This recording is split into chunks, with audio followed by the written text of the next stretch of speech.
Many a times I get a question.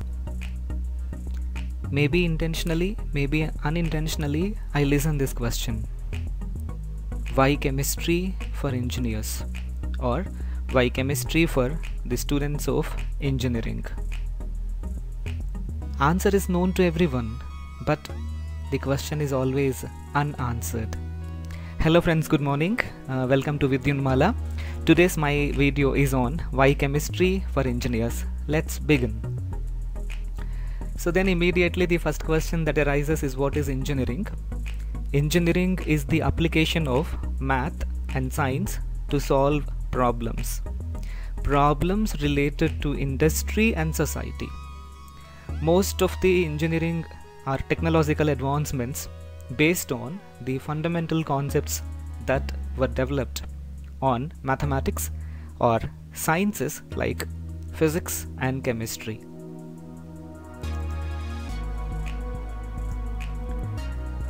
According to a scientist, Freeman Dyson, a good scientist is a person with original ideas. A good engineer is a person who makes a design that works with few original ideas as possible. So, behind every engineer, there is a scientist. There is a person from science. Science is such a branch which gives you the fundamentals, the basic concepts to develop protocol, to develop a prototype, to design a machine, to troubleshoot a problem that arises in industry. So always science is behind engineering, and we know the one which is behind is always neglected. The three important basic sciences include mathematics, physics and chemistry. Among the three, chemistry plays a significant role as it deals with the composition and properties of matter. So always chemical science is going to give you the information about what is present in and what exactly the properties are. So for illustration, I have taken this from a news article that Vikram lander has been identified by thermal images, and those thermal images and the data works on a principle called infrared imaging. Infrared imaging technology has a basic principle in chemical science. So science is behind engineering. So as I belong to the science called chemistry, I found some little applications of this particular subject. So chemistry plays a role in medicine, forensics, cosmetics, environment, food industry, biotechnology, nanotechnology, analytical services, further education, academia, research, tutoring, teaching, policy, marketing, publishing. Every field it touches, even in law, even in auditing, sales. So this science has a widespread applications including engineering.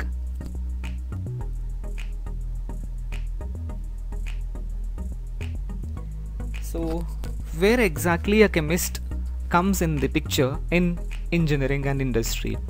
Design, manufacturing, inspection and maintenance of machinery. So engineering mostly deals with machines and machinery and troubleshooting.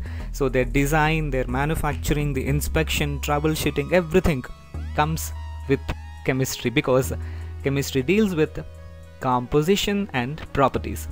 The second point is monitoring status and performance, industrial installations of tools and devices, material science, composition and properties. As we deal with basic sciences, we always focus our attention on fuels, lubricants, polymers, water and instrumental methods wherever possible. So to start with, human life cycle, it begins with chemistry and ends with chemistry only.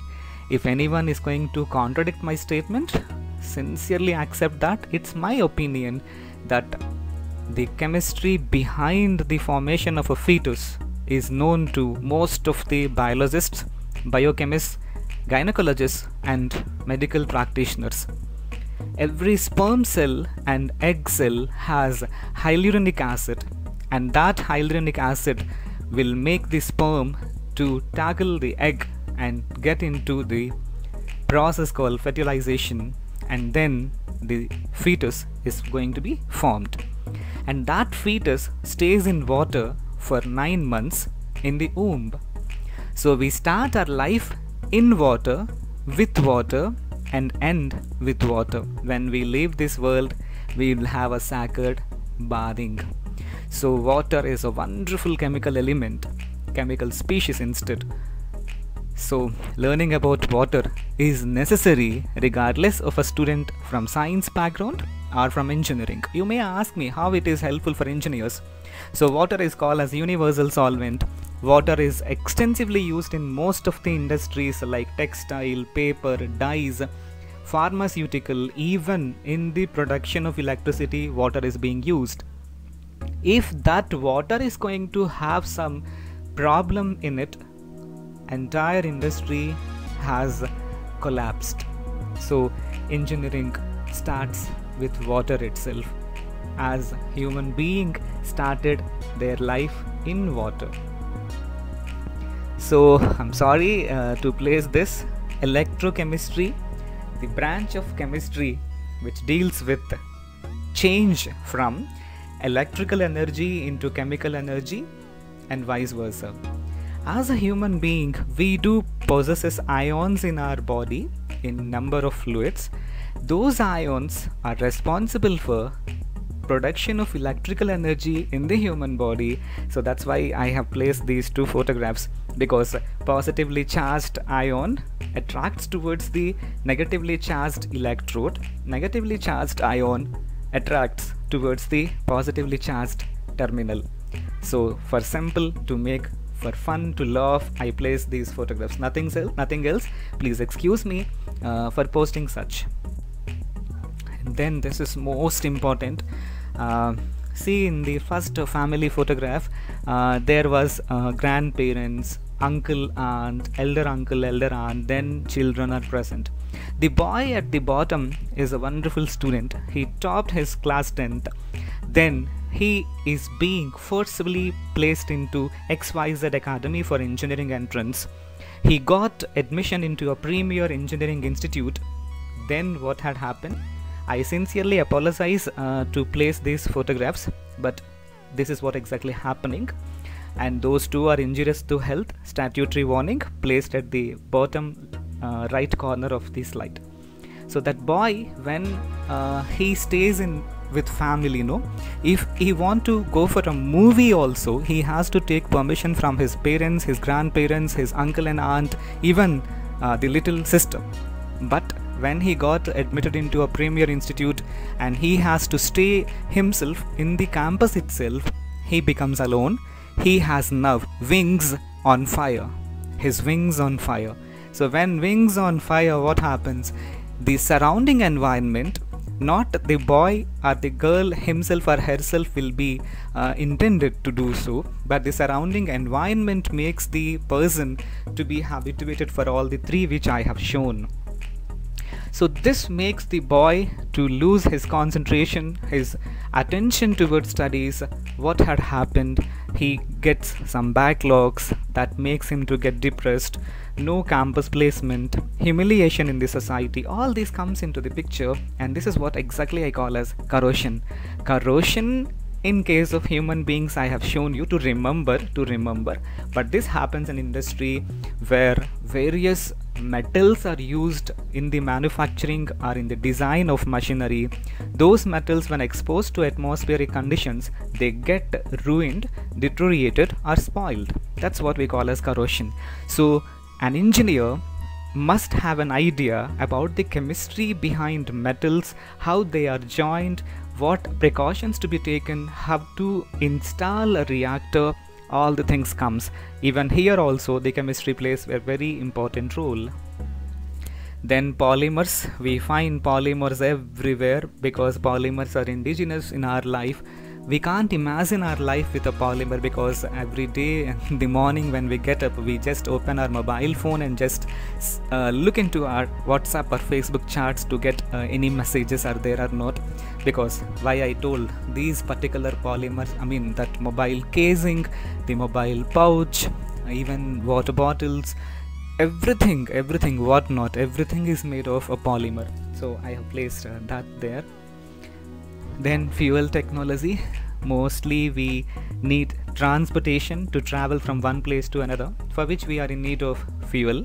Those fuels, learning about fuels is a very important concept, not alone for transportation. Even fuels are extensively used for the production of electrical energy. Coal is used, then nuclear fuels are also used. All this study can be incorporated in fuel technology. An engineer must know these concepts. Then this is a wonderful technology called instrumental methods of analysis. The top right corner, it is MRI, magnetic resonance image. The top second is the MRI image of human brain. Then the third one is the live MRI image of heart. Then next, thermal scanner. All these instruments which I have shown, they works on the principle of various spectroscopic techniques that we generally come across in physics and chemistry. The basic idea that lies in chemical science only. Most of the engineering failures, the answer lies in science. If any failure in technologies had happened, the solution for the problem lies in science. If you search for science, you'll definitely get the answer. So I always talk to my students, human body and engineering hub. See, human brain, computer science and engineering. The skeleton that was built by the almighty, civil engineering. Then the entire metabolic, catabolic, anabolic process is happening, chemical engineering. And as I mentioned, ions are there in the human body, electrical engineering. And we communicate through our eyes, we communicate through our mouth, we communicate through our non-verbal processes, electronics and communication engineering. We move, we walk, we run, mechanical engineering. So God has not differentiated between science and engineering. He knows it. Science and engineering are together. But it is not known to us. We didn't understand what exactly God has made. So with this I wish to conclude, and I'll just repeat, science is always behind engineering. Thank you for listening to me. See you soon. Take care.